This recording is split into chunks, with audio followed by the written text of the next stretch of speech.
আজকে আবারও তোমাদের সঙ্গে ছোট্ট একটা ভিডিও শেয়ার করতে চলে এসেছি। তো হ্যালো এভরিওয়ান, আমি স্বপ্না। আমার ছোট্ট একটা ভিডিওতে তোমাদেরকে অনেক অনেক স্বাগত।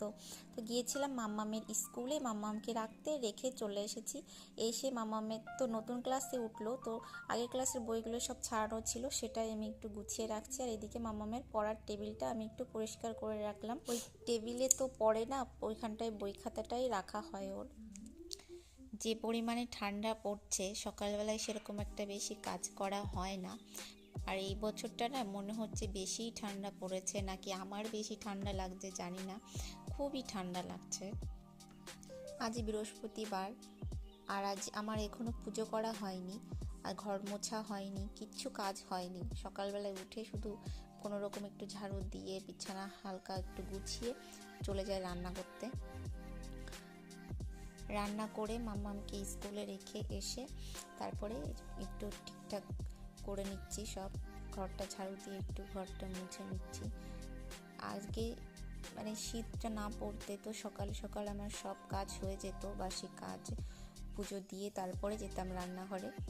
আর এখন যে পরিমাণে শীত পড়ছে সেটা আর হচ্ছে না, আগে উঠে রান্নাটা করে নিই। কারণ হচ্ছে 9টার সময় বেরিয়ে যায় বড়বাবু, আর মাম্মামের স্কুলও তো 10:30টার সময় গাড়ি চলে আসে।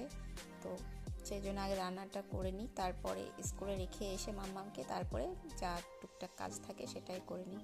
তো দেখো, তোমাদের সঙ্গে কথা বলতে বলতে আমার স্নানও হয়ে গিয়েছে। এবার নিজে একটু রেডি হয়ে যাব পুজো করতে। পুজো করে তারপরে যাব মাম্মামকে আনতে। মাম্মামের টিফিন একসঙ্গে নিয়ে যাই।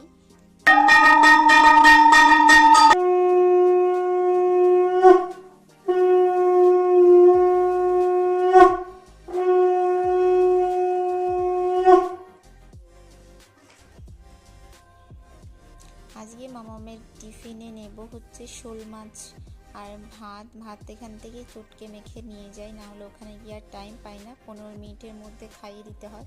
বাচ্চাদের খাবার তো ওরকমই, যারা মা আছো তারা জানো। তো দেখো আমি বেরিয়ে পড়েছি। আর আজকের এই ছোট্ট ভিডিওটা কেমন লাগলো তোমরা জানাবে।